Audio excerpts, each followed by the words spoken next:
tourniquet when they told me that I saved your life, like the EMT, and then of course the cop said I saved your leg.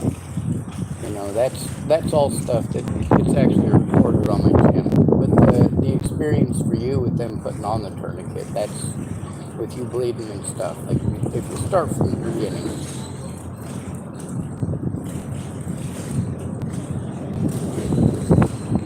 Like Don't say it because I don't want to misquote. Basically, if you had, like, I could probably pull it tight enough a lot of times to stop the bleeding, to cut off the circulation. But you have to then lock it, right? So as long as you can do that and then check that you can tell that if I have the blood all over this area and down that way, like I did, kind of pick it up. Come on, guys, pick it up as you know if you can, please, right? I know to do it. You do it so that way you can check to see if it's still bleeding. See if then you can tell blood. within about 30 seconds, I guess, or so. Maybe give it a little bit before you. Maybe just unlock it a little because they're pretty hard to unlock and lock. They're not supposed to be just reach down and done by someone. Well, did they give you the tourniquet on your calf, or did they do it on your upper leg?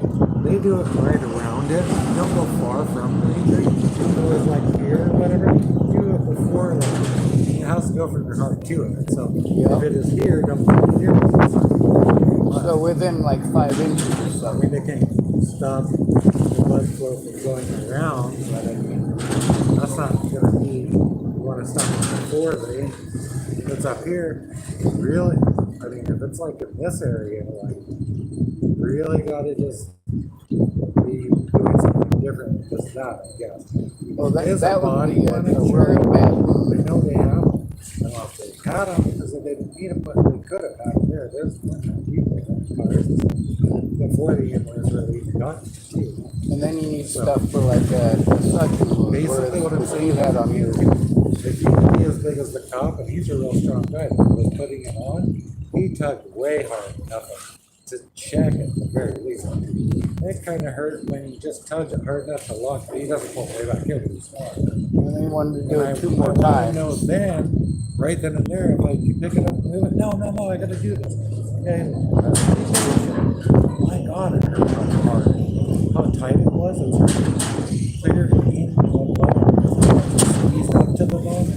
And right here, it's like, that still has a bruise right there. How hard you tighten that stuff. So it hurts right there, but I can touch myself as hard as there. It doesn't have pain. Well, they were surprised you were still conscious. It was pressure, but not like a bruise. They were surprised you were still conscious. Like, I know. if I hadn't called the cops, and they wanted to keep on telling me that too afterwards, I turned off the camera and was going to leave, and that dude came up. I realized It might have been a fireman. I was afraid he would follow me. There's enough around there. I could sneak by is really what I mean. Shred by and try to hide. I want to do that. I don't know.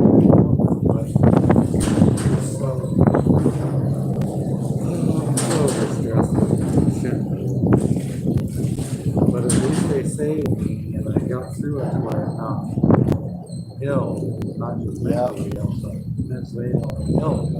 Okay? Well, mentally ill is a horrible thing to say. If you've got a specific diagnosis, that's important. Because your specific diagnosis is what they need to make decisions on, not blanking me into as mentally ill. Because then they get to treat you like you're a delusional psychopath or a delusional schizophrenic or whatever they want to. And if you are schizophrenic, then that's something they need to take into effect too. Quit telling us you have children. Like in all children, I have a lot of children, like a whole lot of children. Yeah? Of biological children. And sometimes they're just near enough by with me saying, oh, faces at all. Just my children themselves. Know they're my child. They love me enough. I should just know my life already. Well, I mean, I wanted to let you know. Stop and slow down and know I'm not just delusional. The stuff that I know about you and the stuff that I've seen, the stuff that I've taken part in, like, all right, when that night that you broke that door, right? I was there with Logan and Shayna, and they're afraid of the cops. We had just come around the corner. There was some kids that are over at You saw it happen, right? no, You I saw me didn't. go I kick heard the it. window. I heard it. You saw me walking off. I did. And Where you Logan and heard it. Shayna were afraid because It's the not like I people, ever am going to deny that I did it. the people who are at the people, exactly. Unless I had died, I just thought, oh But the shit. people at the pizza shop, they'd been making some anti-homeless statements and been saying some real rude stuff to me and Logan and Shayna, and it was really rude and inconsiderate. And we went over to the drinking fountain and we were getting a drink, and that's when we heard the window break and saw you go away. They were afraid that they would get in trouble, or that those college kids or whoever it was that was at the pizza place, especially, like, we literally just came around the corner, just stopped at the drinking fountain, and that's when you broke the window. So they were afraid that they would get blamed. So they left me standing there, and I'm like, all right, I'm definitely going to get blamed. I'm homeless. They're definitely going to screw me over. But I went over there. Screw people over and not admit I did it. Right, exactly. Okay, And I mean, that's if I would have found a way to think that I didn't know where you people had been there because I heard talking or shit. I don't know if I said anything right then or there. Like shit, I was gonna go crawl off somewhere if I could. I was afraid. well, I didn't know your name. But I at the mean, there's a time. bloody trail anyway, so they're gonna figure it out. Yeah. I'm like, fuck it. Well, I didn't know your name at the time, I'm but I so know done that with I facts. called 911 as soon as I noticed how much blood there was.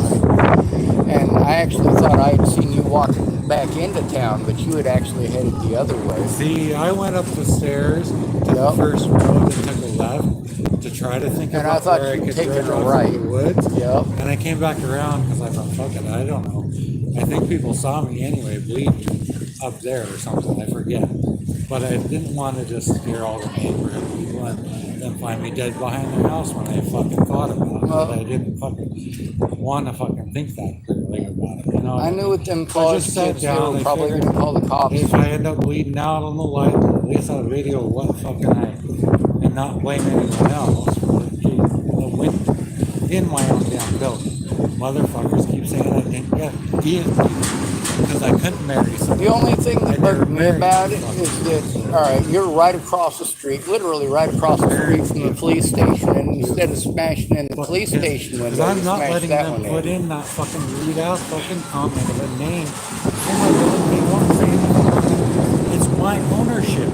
The whole building. The fucking people they stole our car and fucking I don't know if they got Well, they- yet, but the last I They knew probably, they had they would have tried to peg me for twice that. too because I stole it back. from Now her. Logan and Give Shayna, it back to her. So Logan and Shayna would have been witnesses that I didn't do it, Give her the keys. but they ran off immediately. And you know how it is when you're homeless; they're not going to let you contact anybody. Myself, but did not sell it. But Did not just want to give it. the thing is, it was all the blood that made me call them. You know, that was a lot of blood. I'm actually not against destruction of property. I'm against destruction of human beings. So between breaking a person's face and breaking a window, I'd much rather a person's window got broken than their face. You know what I'm saying? So I'm glad that you're still alive. I'm glad you didn't bleed to death. It did feel good to get a thank you from you and also from the officer and from, I don't know if he was a fireman or an EMT, but that guy, he's like, you know, if you'd have called 5 minutes later, he'd be dead. We'd have showed up here to a corpse, basically. That's not how he said it. He was saying it a lot nicer. He said it Hood River style, but, you know, that's... With Logan and Shayna running off like that, you know, I could have gotten into a lot of trouble for that, and I'm glad I didn't. If you hadn't cut yourself, I probably would have gone to jail for it. Even if you'd have tried speaking up, they wouldn't have listened to you. I'm hated. I'm hated worldwide. That's because of a friend of mine who got shot in the head in 2017. Her name is Natalie Ballinger. And they keep making Webster stuff about her and all of that, talking about how I stalked her and shit like that. I didn't stalk her. She thought she was in love with me and she was suicidal. So a lot of the people out here that I help out, they're drug addicts. They're addicted to heroin. They're addicted to methamphetamines, and she wasn't any different. But then again, you know the risks. When you help out people that are on drugs, they might steal your shit. They might blame you for things you didn't do because they didn't get what they wanted right when they wanted it. They might break into your house while you're gone. They might steal your shit and help you look for it. They might sell your tools for drugs. I mean, you never know. But at the same time, there's a lot of them that do want to help and are trying to get help, and I have to understand them well enough to be able to weed through the ones that want to get help and the ones who are just using you because they want to get another bag. If you're not doing meth, I mean, that helps you to have more brains than most people out here are capable of. Right now, I can definitely feel the effects of whatever they put into my drink. I didn't drink that much. I'm sure if I drank that whole thing, it'd kill me.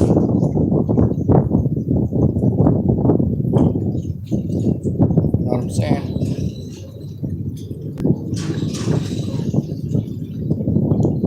There's probably a lot of information all at once. But I also know that the safety issues before you did that, and also the increase in the safety issues afterwards. And the police chief was fucking lying to me out of his ass.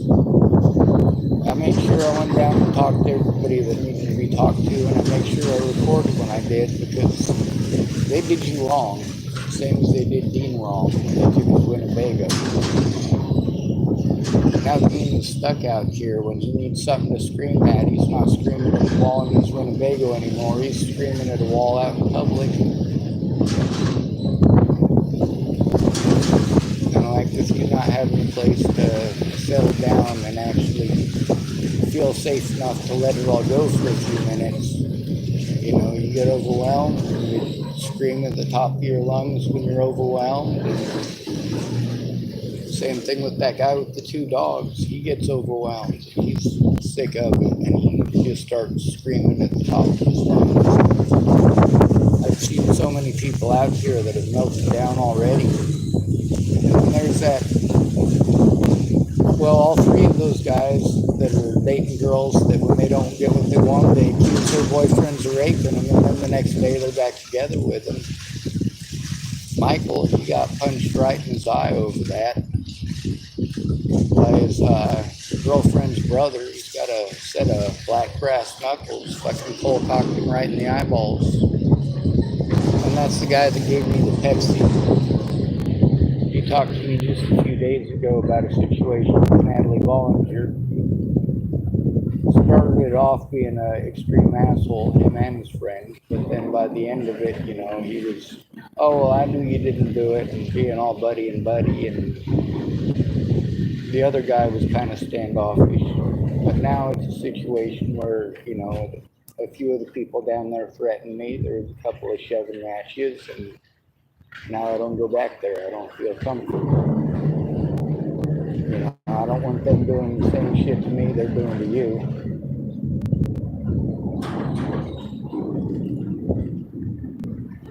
And Drew and at least 3 other homeless people that I was able to talk to, 2 of those people recorded, admitted to the safety issues for you and the safety risks for you and how people were talking about beating you up again. When I talked to the sheriff about it, he pretended like he had taken care of it and that you were going to be all right and that nobody was going to touch you. Like, fuck, dude. No matter what they say about you, if they want to claim that you're schizophrenic or delusional, that still doesn't make it okay to beat you up. It still doesn't make it okay to assault you. It still doesn't make it okay to threaten your life.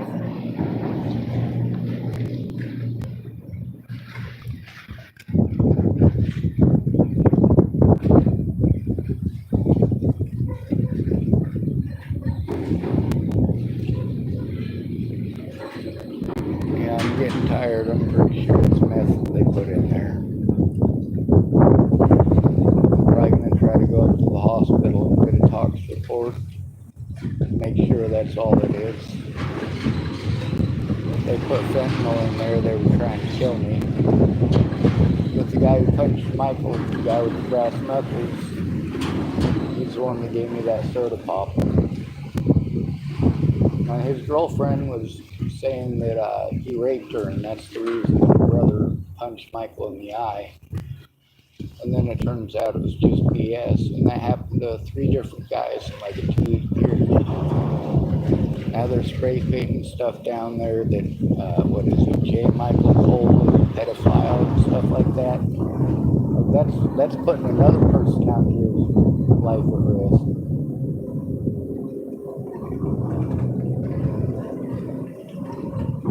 The thing is, you're an intelligent person. You're in a fucked up situation and you're overwhelmed. And I'm not okay with them just leaving you out here to be abused. Does that make sense?